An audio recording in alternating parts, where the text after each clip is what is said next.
Instituting the Globalization Project by Philip McMichael argues that globalization has become privatized to give powerful institutions control over the market.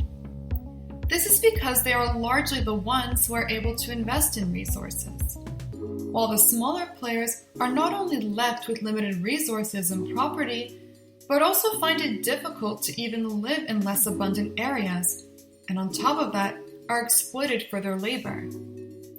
Large institutions wanted to shift away from the development project toward the globalization project, where development strategies and resources are not managed by states, but rather by the market. Other elements making up the globalization project that McMichael outlines are the creation of the market rules by the G7 states, the implementation of said rules through international institutions, the concentration of market power in transnational corporations and financial power in transnational banks, the subjection of states to economic disciplines based on power and stability, the realization of global development with the emergence of new classes, genders, races, and ethnic inequalities, and the resistance of all levels to challenging the market rules.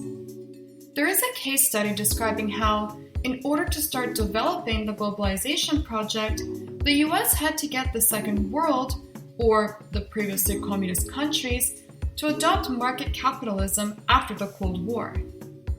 McMichael also posits that governments have a problem maintaining a balance between their citizens' needs and the market because they tend to pay more attention to their investments and trade relations. McMichael also talks about the idea of global governance as an attribute of the globalization project, in that global institutions have more governing power provided that states comply either by consensus or coercion. The World Trade Organization, International Monetary Fund, and World Bank, among others, are central to that position. The case study about Mexican sovereignty questions the idea of valuing foreign investment over minority rights. The Chile case study questions the idea of the country's restructuring as the beginning of the globalization project. McMichael discusses the comparative advantage, especially in the case of Singapore, where a country will experience substantial economic growth by trading its most competitive products. He maintains that the Global South, on the other hand, is at a comparative disadvantage due to export reliance. McMichael speaks on the making of a free trade regime as a response to the General Agreement on Tariffs and Trade's food security provisions, and how it allows for food circuits to be managed corporately that leaves small farms at a comparative disadvantage. McMichael details the WTO and its various protocols concerning intellectual properties, investment, and trade, among others, with supplementary case studies. He also writes about the General Agreement on Trades and Services, the Free Trade Agreements, and their implications for corrupting social contracts in favor of a strong relationship between corporations and consumers.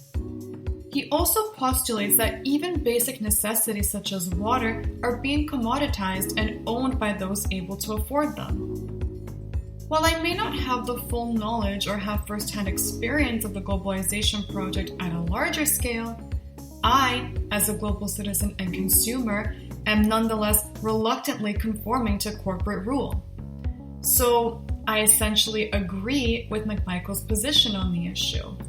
Every product and service I use is institutionalized, and I have noticed how there is competition for the most benefits out of resources. Yet at the same time, there are so many income disparities that leave many unable to fully participate. I especially agree with the agricultural aspect of the argument, because when I compare Ontario, where I live, to various countries in Europe, for example, there is a huge reliance on trade, mass production, and cash crops for supermarkets relevant to farms, which are increasingly declining. There has been a push to support locals in recent years, even in supermarkets, but it's not as strong as it could be. To close out this video, I have 2 questions for you to ponder. Number 1, how might states be benefiting from this idea of a globalization project? In what ways might they be at a disadvantage? Number 2, do you think that there should be more state regulation on global governance, given that this power is not absolute? How can this be achieved? I look forward to your answers. Thank you for listening.